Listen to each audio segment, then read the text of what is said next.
welcome to the Busy Writer Workshop with me, Kim Purcell. I'm an author and I teach writing to busy people like you. We're going to focus in and talk about tension.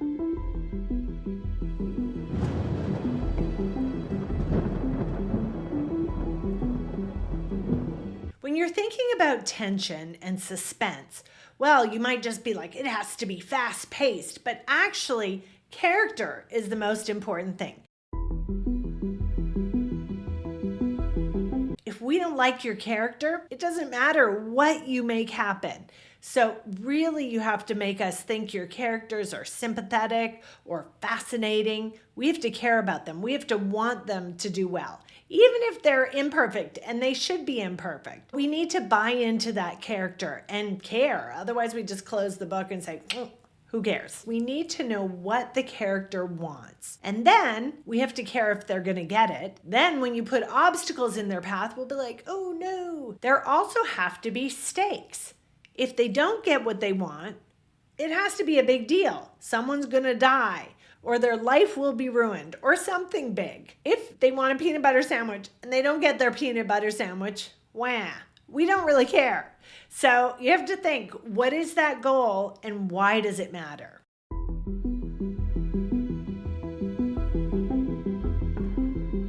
At the beginning of your scenes, where is the danger? The setting needs to have some level of danger. What is your character worried about? It might be an emotional danger. Someone could be mean to them. They might be insecure about something, going to a fancy party. Maybe they don't have so much money. Or it could be a more physical danger. There are bears, there's cliffs, there's some monster, there are vampires. Where is the danger? Another thing you can do to add more tension and to throw the reader off balance is to make sure that from one setting to the next, you're creating an opposite, from a day to a night, from a busy city scene to a quiet country scene. At the beginning of most of your scenes, you should be planting some kind of question in the reader's mind. That's the hook. Let's look at Twilight. I'd never given much thought to how I would die, though I'd had reason enough in the last few months.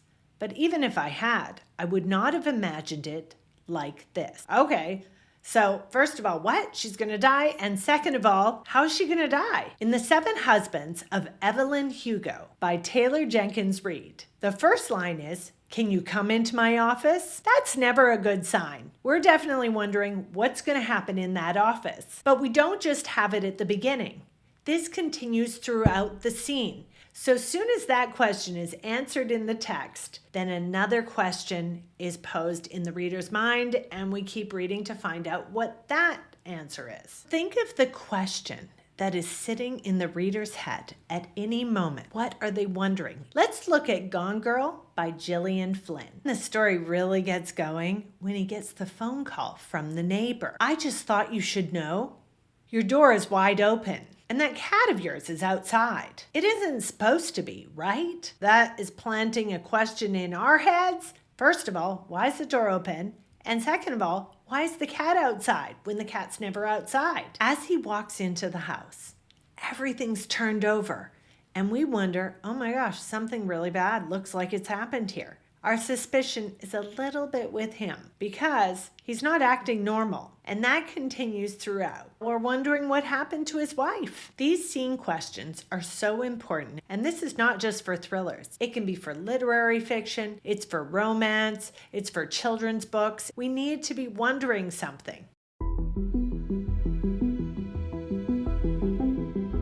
Another thing you can do to add more tension is foreshadowing. In The Secret Life of Bees by Sue Monk Kidd, the first paragraph implies danger. A bunch of bees are coming into this girl's bedroom. At night, I would lie in bed and watch the show, how bees squeezed through the cracks of my bedroom wall and flew circles around the room, making that propeller sound, a high-pitched zzz that hummed along my skin. That implies danger to me. A bunch of bees coming into a room, and why is she just lying there? Something's up. And then in the next paragraph, we get this. Right now, it's enough to say, despite everything that happened that summer, I remain tender toward the bees. Okay, so there's a warning. We know something bad is going to happen that summer, and the bees are not the problem. I'm going to get you to write down some answers to a few questions that should help speed up your plot and add more tension to your scenes. Pause me now to answer these questions.